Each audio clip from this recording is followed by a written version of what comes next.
Praise the Lord. मैं आज आप लोगों को एक बच्चे की कहानी के द्वारा उत्साहित करना चाहूँगी जिसका नाम था जॉन और उसकी दीदी गर्मियों की छुट्टी मनाने के लिए अपने दादाजी के घर में जाते हैं और दादाजी का घर बहुत ही सुंदर होता है और बहुत बड़ा होता है।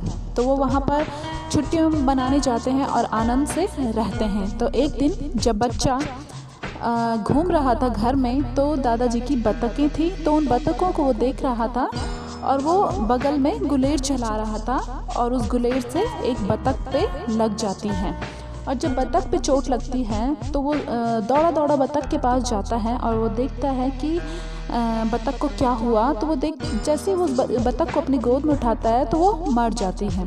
तो वो फिर डर जाता है क्योंकि उसके दादाजी स्ट्रिक्ट होते हैं और वो सोचता है कि मैं अपने दादाजी के पास बताऊंगा तो वो मुझे मारेंगे, और वो इसलिए अपने दादाजी को बताता नहीं है और उस बतख को एक गड्ढा खोदकर उस बतख को वहाँ डाल देता है। तो उसकी बड़ी सिस्टर उसे ये देख देती है कि वो बतख को गड्ढे में डाल रहा है।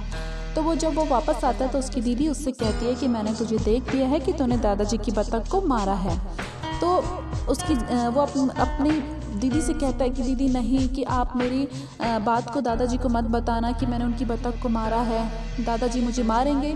तो दीदी कहती है कि हाँ, मैं एक शर्त पे तुझे दादा को ये बात नहीं बताऊंगी, परंतु तुझे मेरा कहना मानना पड़ेगा और घर का सारा काम करना पड़ेगा।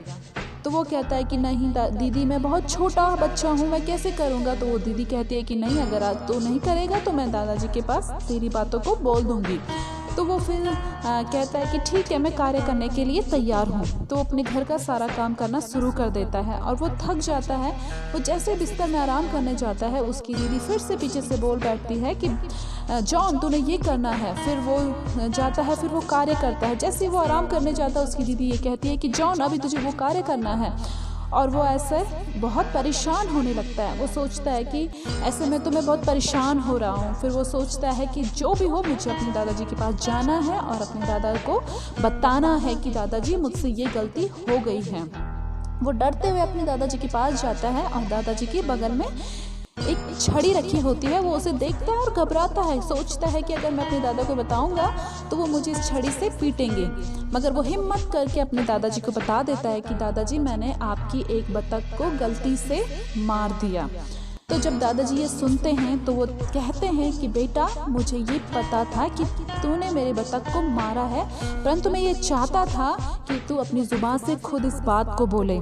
और उसके दादाजी इससे प्रेम करते हैं, कहते हैं कि बेटा, उस बतख से बहुमूल्य तुम मेरे लिए हो।